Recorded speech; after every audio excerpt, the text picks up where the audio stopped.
ခင်ဗျာခုတစ်ခါတော့ကျွန်တော်တို့ဒီအိန္ဒိယအင်ဘာတာလေး viewer ဆိုင်အင်ဘာတာလေးတွေကိုအထူးစင်းလုံးနဲ့ရောင်းပြီးမှဖြစ်ပါတယ်ခင်ဗျာရနိုင်တဲ့ item လေးကတော့ကျွန်တော် Okaya ဆိုပြီးတော့ဒီဇိုင်းနဲ့ရပါမယ် Okaya viewer ဆိုင်အင်ဘာတာ made in India ဖြစ်ပါမယ်ရနိုင်တဲ့ site လေးတွေကတော့12ဘိုး900 VA 900 VA 1100 VA ဆိုပြီး3 site ရရှိမှာဖြစ်ပါတယ်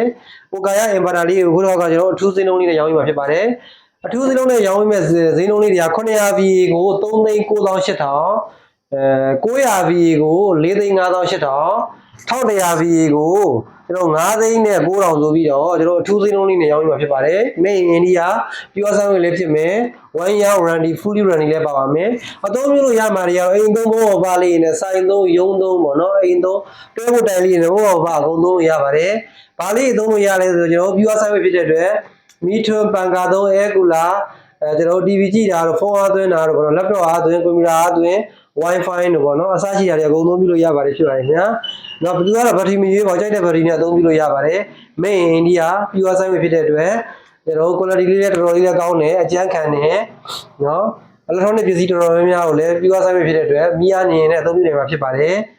နော်။ coin type ကတော့ကျွန်တော် low frequency type ဖြစ်တဲ့အတွက် coin type ဖြစ်တဲ့အတွက်အကျန်းခံတယ်ပစ္စည်းလေးတော်တော်လေးကောင်းပါတယ်ခင်ဗျာနော်အထူးစင်းလုံးနဲ့ရောင်းမိမဲ့ရက်ကတော့ဖေဖော်ဝါရီ16 19 18 3ရက်ပဲရောင်းမိမှာဖြစ်ပါလို့မြန်မြန်လေးပဲဝယ်ယူထားမှစိတ်ချပါမယ်ခင်ဗျာเนาะ3ရက်ပဲရောင်းမိပါပါเนาะအထူးစင်းလုံးလေးနဲ့ရပါပါခင်ဗျာ